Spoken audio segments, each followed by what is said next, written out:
नमस्कार, मैं हूं मिर्ज़ा शाकिर अली बेग और आप देख रहे हैं एक मुलाकात। एक मुलाकात में आज हमारे साथ हैं रंगमंच और बॉलीवुड के मंझे हुए कलाकार सिद्धार्थ भारद्वाज। स्वागत है सर।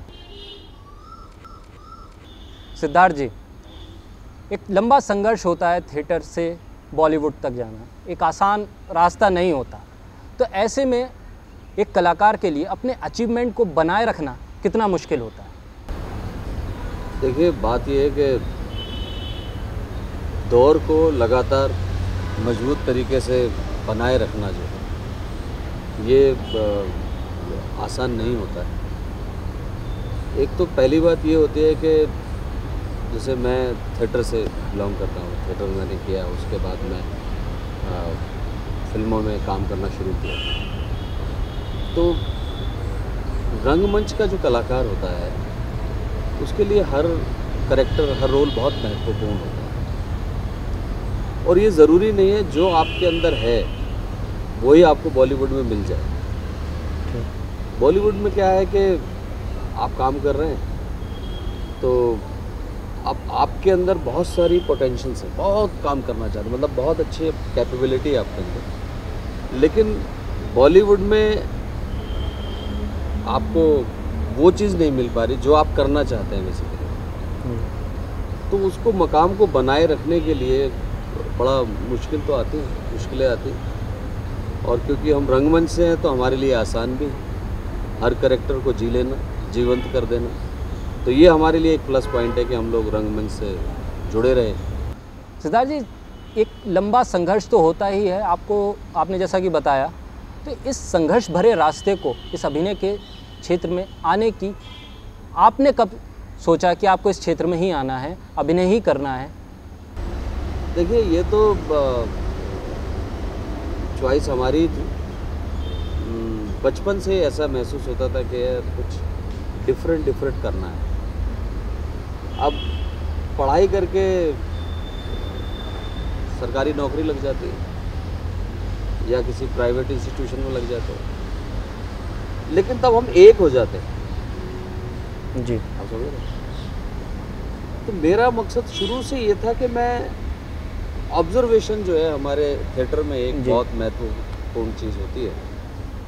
स्टार्ट ही थिएटर का बैक मतलब आप समझो बुनियादी ये है कि ऑब्जर्वेशन जी। तो सबसे पहले यही सिखाया जाता है थिएटर जब करने जाते हैं कि आप ऑब्जर्व करिए हर कैरेक्टर को, हर चरित्र को।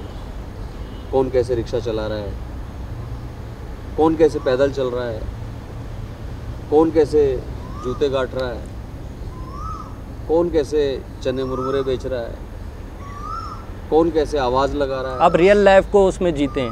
हाँ, तो मैं उन सब चरित्रों को देखकर बड़ा प्रेरित होता था बचपन से ही, और जहाँ भी जाता था तो उनकी कॉपी करने की कोशिश करा करता था कि ये कैसे कर रहा था। तो किसी की अजीब सी चाल तो उसको कॉपी कर रहा हूँ। तो जब थिएटर शुरू किया तो सबसे पहले यही एक्सरसाइज मिली जी कि जाइए और ऑब्ज़र्व करके आइए कि कौन कौन से कैरेक्टर, कौन क्या क्या कर रहा है, क्या क्या उनका मैनरिज्म है। तो मेरे लिए बड़ा आसान हो गया और मुझे मज़ा आने लगा क्योंकि मैं यही करना चाहता था। तो बस थिएटर शुरू हो गया। थिएटर शुरू ऐसे हुआ कि मैं जहाँ पर रहता हूँ वहाँ पर कोई किसी का थिएटर से लेना देना नहीं। अच्छा। और ना ही मेरी कोई फैमिली बैकग्राउंड है कि मेरी फैमिली में किसी ने कभी थिएटर किया हो कभी। अच्छा। ऐसा नहीं। तो अब सबसे बड़ी परेशानी हो गई कि हम वहाँ तक पहुँचे कैसे। हम करना तो चाहते हैं लेकिन वो जगह नहीं मिल रही, वो लोग नहीं मिल रहे जो ये सब करते हैं। तो इत्तेफाक से वही कहते हैं जहाँ चाह होती है वहीं राह होती है। तो एक मित्र मिले, उन मित्र ने मैंने उनको बताया कि हाँ मैं ऐसे ऐसे कुछ करना चाहता हूँ। तो उन्होंने मुझे थिएटर के डायरेक्टर थे उनसे मिलवाया जी, और वही मेरे गुरु भी हैं तो RS विकल जी। तो उनसे मिलवाया तो उनके साथ शुरुआत हो गई। तो धीरे धीरे थिएटर करते उसके बाद फिर मैंने बड़े रिनाउंड थिएटरिस्ट उनके साथ थिएटर किया। तो ऐसे शुरुआत हो गई और वो जो मेरे मन का काम था वो शुरू हो गया।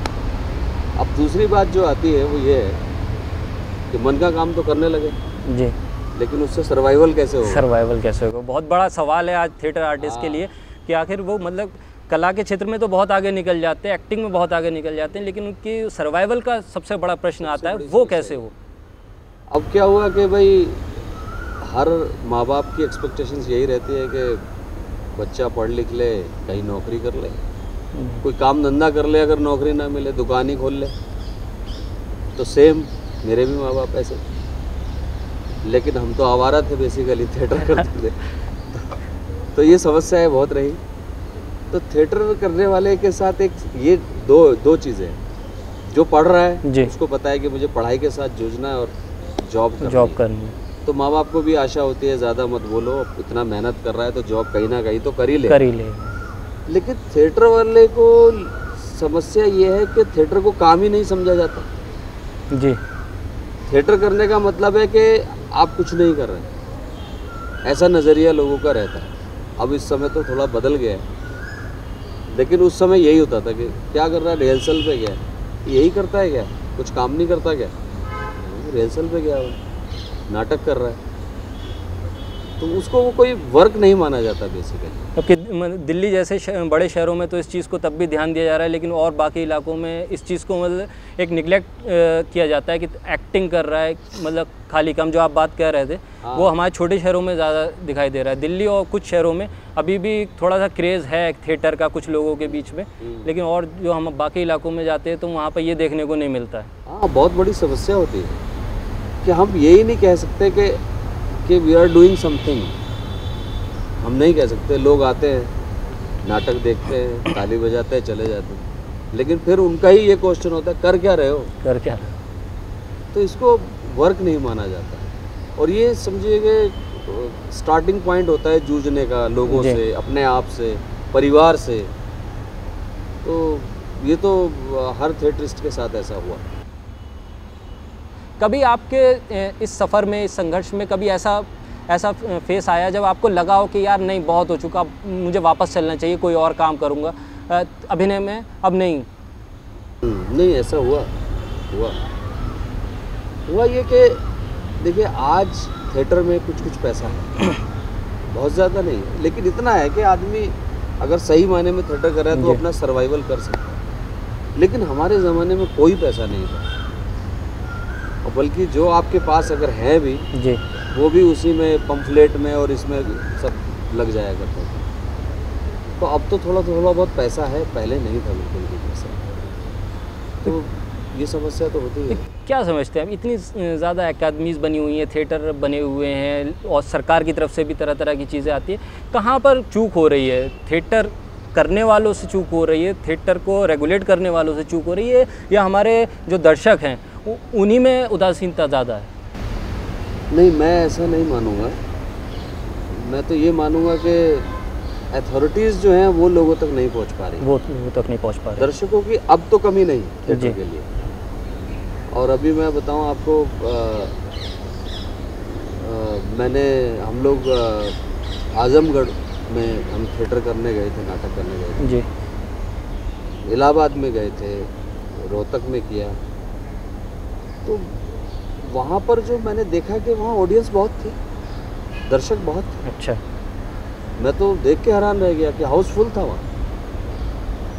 तो मैं ये मानता हूँ दर्शकों की कमी नहीं है, बात ये है कि हमने अपनी चीज़ को स्प्रेड कैसे कर रहे हैं, हम अपनी चीज़ को स्प्रेड कैसे, मार्केटिंग नहीं हो पा रही उसकी, सीधे शब्दों में कि थिएटर को हम लोगों तक इंजेक्ट कैसे कर रहे हैं। देखिए आपको मैं एक सच्चाई बता देता हूँ जी, और आने वाले समय में ये होने वाला है, धीरे धीरे हो भी रहा है कि आप एजुकेशन में थिएटर आ रहा है जी। तो थिएटर असल में हर आदमी की बेसिक नीड है, बेसिक नीड। अगर आप बच्चों को थिएटर सिखाएंगे, मतलब थिएटर के तरीके से पढ़ाएंगे जी, तो मुझे लगता है कि कोई भी बच्चा स्ट्रेस में नहीं जाएगा और वो एंजॉय करते हुए अपनी हर चीज़ को पढ़ेगा और उसको याद भी रहेगी। सही है। जैसे हम कहानियाँ याद कर लेते हैं बहुत आसानी से, बच्चों को, आजकल बच्चे कार्टून देखते हैं, उन्हें हर एक कैरेक्टर के नाम याद है, लेकिन उनसे अपनी किताबों का पूछो तो वो याद नहीं होता। बता पाते। क्योंकि दे आर नॉट एंजॉइंग। सही। और अगर थिएटर बचपन से शुरुआत कर दी जाए, एक ऐसा एक सब्जेक्ट हो कि थिएटर है और जो भी आप कर रहे हैं एक्टिविटीज़ वो इंजॉय में चल रहा है सब, तो मुझे लगता है कि ये बहुत कारगर होगा और हमारे जो बच्चे जो सुनते हैं कि स्ट्रेस में हो जाते हैं पढ़ाई को लेकर, वो सब बिल्कुल ख़त्म हो जाए। रामलीला पुराना मंच रहा है अभिनय का, रंगमंच का, छोटे छोटे गाँव से अंदर भी वहाँ पहुँचा और लोग आज भी उसे बड़े चाव से देखते हैं, सुनते हैं। क्या समझते हैं आप, जहाँ उन गाँवों में सिल्वर स्क्रीन पहुँच गई, बॉलीवुड पहुँच गया, हार्डकोर रंगमंच वहाँ क्यों नहीं पहुँच पाया? नहीं, देखिए, रंगमंच और बॉलीवुड ये डिफरेंट विधाएं हैं। जी बॉलीवुड में आप अगर पुरानी से पुरानी भी फिल्में देखेंगे जी। तो एक ने देखा कि यहाँ से एक एक्टर ने यहाँ पर बैठा, यहाँ से दाढ़ से छत पे पहुँच गया, यहाँ से वहाँ पहुँच गया, वो इफ़ेक्ट्स होते हैं तो लोग उससे ज़्यादा प्रेरित हो जाते हैं। लेकिन रंगमंच एक रियलिस्टिक फॉर्म, वहाँ पर ऐसा नहीं हो सकता। वहाँ पर हीरो हीरोइन यहाँ पर दिल्ली में बैठ के बात करते हुए कश्मीर का गाना नहीं आ सकता कि बर्फ़ पड़ रही है और यहाँ गाना शुरू हो गया। रंगमंच में नहीं। हाँ, रंगमंच पे इफ़ेक्ट डाले जा सकते हैं कि ये कश्मीर पहुँच गए, लेकिन लोगों को पूर्ण रूप से उसमें मतलब ऐसा महसूस है, इन्वॉल्व लोगों को ये पता लगेगा हाँ हम यहाँ पर बैठ के ये देख रहे हैं। रियलिस्टिक फॉर्म है रंगमंच। अब बात करते हैं, आपने कहा रामलीला, तो देखिए मैं आज भी देखता हूँ और बचपन से रामलीला देख रहा हूँ। तो जब रामलीला होती है तो आज भी उतनी भीड़ होती है और उस टाइम पे भी इतनी भीड़। वही तो हम ये नहीं कह सकते कि लोग उदासीन हो गए। लोग देख रहे हैं कि भाई यही होना है, हाँ, अभी ये होगा, धनुष टूटेगा, सब याद है उन्हें, उसके बाद भी वो जाते हैं। रावण चुरा के ले जाएगा, उसके बाद हनुमान जी आएंगे, राम लक्ष्मण मिलकर और कुंभकर्ण, मेघनाथ और रावण को मारेंगे। सब कुछ सेटल्ड है और एवरीबॉडी नोज।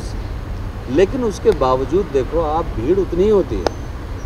तो हम ये नहीं कह सकते कि लोगों का नज़रिया उदासीन है, ऐसा नहीं है। बात यह है कि हमने क्या चीज़ परोसी। जी देखिए, रंगमंच के कलाकार के पास कोई एक्सक्यूज़ नहीं होता। अगर आपने थिएटर कर रहे हैं और थिएटर में कोई फंबल हो गया, कोई डायलॉग भूल गया, तो कोई एक्सक्यूज़ नहीं।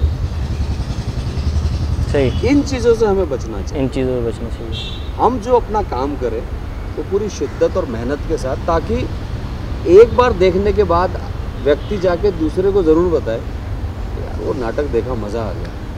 और ये होगा तो देखने जाना। यही वजह है कि रंगमंच में भाषा का स्तर अभी एक बना हुआ है, वही बॉलीवुड में हमें देखने को नहीं मिलता। आपके थिएटर के बाद आप बॉलीवुड में गए, बॉलीवुड में आपकी लगातार फिल्में आ रही हैं, भाग मिल्खा भाग, NS10 जैसी फिल्में आप आई। किस तरह का एक्सपीरियंस रहा आपका बॉलीवुड में? देखिए, आपको मैं बताऊँ कि थिएटर करने के बाद मैंने मीडिया में बिल्कुल काम नहीं किया। अच्छा। ये सच्चाई है। मीडिया में काम सोच रहा था करने के, यार करना इसके बाद तो यही करना है, कुछ थोड़ा सा काम मिलना चाहिए। तो स्टार्ट मेरा हुआ था मीडिया में, जिसे कहा जाए तो कि ओए लक्की लक्की ओए से, ओए लक्की लक्की, दिवाकर बनर्जी की फिल्म थी ओए लक्की लक्की ओए। तो उसमें मैंने किरदार किया था। वो भी मुझे अचानक ही मिला था और वैसे नहीं मिला था, कोई मेहनत नहीं करी थी मैंने। उसके कास्टिंग डायरेक्टर थे दिलीप शंकर जी, उनके एडी थे विकास जी। तो हम लोग पता कौन सा नाटक करके वहीं खड़े थे, तो उन्होंने कहा यार मुझे आपका ऑडिशन लेना है। तो मैंने कहा ले लो। तो उन्होंने ऑडिशन लिया और वो हो गया। तो वो पहली फिल्म मैंने करी थी ओए लक्की लक्की ओए। और उसके साथ ही फिर एक फिल्म और मुझे मिल गई, वो थी शू बाइट, वो जो कि रिलीज़ नहीं हो पाई है, वो सुजीत सरकार ने बनाई थी। अच्छा। तो वो रिलीज़ नहीं हो पाई, तो वो फिल्म करी। फिर ओए लक्की लक्की ओए करने के बाद उसी यूनिट की एक फिल्म बन रही थी जो दूसरे डायरेक्ट कर रहे थे, आलू चाट। तो उन्होंने उनको रेफरेंस दे दिया मेरा, तो उन्होंने कैरेक्टर दे दिया मुझे उसमें, आलू चाट में। तो उसके बाद मैंने आलू चाट के बाद फिल्म करी विक्की डोनर, ओत तेरी और भाग मिल्खा भाग, और उसके बाद ये NH10, एक बीच में करी थी एक फिल्म मस्तराम, वो भी बड़ी रिनाउंड होती फेस्टिवल्स में चली है फिल्म। तो अभी आने वाली फिल्म में तो एक आ रही है दिल पतंग, और एक आ रही है सात उचक्के, और एक अभी फिल्म करी है मोह माया मनी, वो अपना रणवीर शौरी और नया दिल किया उसने। काफ़ी आपने काम किया थिएटर में, बॉलीवुड में, कोई ऐसा किरदार जो आपको लगा हो कि ये मेरे करीब है या इस किरदार को आप जीना चाहते हो? ये किरदार तो खैर मैंने बहुत किए हैं, और मैंने वही कहा ना आपको, इस मामले में खैर मैं पढ़ता नहीं हूँ, ये बड़ी अजीब सी बात मुझे लगती है। मैं तो, मुझे जो किरदार मिलता है मैं उसको बड़ी मेहनत से करता हूँ। और मैंने आपको स्टार्ट में ये बात बोली थी कि रंगमंच के कलाकार के पास ये बेनिफिट होता है, वो कुछ भी कर सकता है, वो कॉमेडी भी कर सकता है, वो एंग्री मैन भी बन सकता है, वो विलन भी बन सकता है, कुछ भी कर सकता है। अब मैं उन लोगों के लिए एक सवाल पूछना चाहूँगा जो अब अभिनय से जुड़ना चाहते हैं, जो थिएटर जाना चाहते हैं, जो बॉलीवुड जाना चाहते हैं, उनके लिए मैं ये जानना चाहूँगा क्या चीज़ वो करें कि आगे इस फील्ड में, अभिनय के क्षेत्र में आगे बढ़ सके, और क्या चीज़ ना करें, किन चीज़ों से बचें? देखिए, पहली बात तो उत्तेजना से बचें, क्योंकि बहुत सारे लोग मुझे मिलते हैं थिएटर के जो नए अभी उन्होंने ज्वाइन किया है, कहीं पर क्लास कर रहे हैं, उनका पहला क्वेश्चन यही होता है कि हम फिल्म कैसे कर सकते हैं। तो मैं उनसे यही कहता हूँ, भाई पहले थिएटर करो, पहले अपने आप को तोल लो, अपने आप को परख लो, उसके बाद फिल्म के बारे में सोचना। फर्स्ट स्टेज तो ये है कि भाई मैं जानूँ अपने बारे में कि मेरे अंदर क्या है, उसके बाद मैं आगे प्रोसीड करूँ। तो मेरा तो यही मानना है कि मेहनत से थिएटर करें और पढ़ें, खूब पढ़ें और ध्यान लगाएं। उसके बाद आप अच्छे हैं तो कहीं ना कहीं तो काम मिलेगा ही मिलेगा। अच्छे लोगों की सबको ज़रूरत रहती है, मेहनत से ही सब कुछ होगा। हाँ। बहुत बहुत धन्यवाद सिद्धार्थ जी, हमारे साथ बने रहने के लिए, हमें समय देने के लिए बहुत बहुत धन्यवाद। तो ये थे हमारे बेहद ही ख़ास मेहमान सिद्धार्थ भारद्वाज, जिनका मानना ये था कि अभिनय के क्षेत्र में अगर आगे बढ़ना है तो मेहनत के अलावा कोई और रास्ता नहीं, क्योंकि तरक्कियों की दौड़ में उसी का जोर चल गया, बना के अपना रास्ता जो भीड़ से निकल गया। मुझे दीजिए इजाज़त, नमस्कार।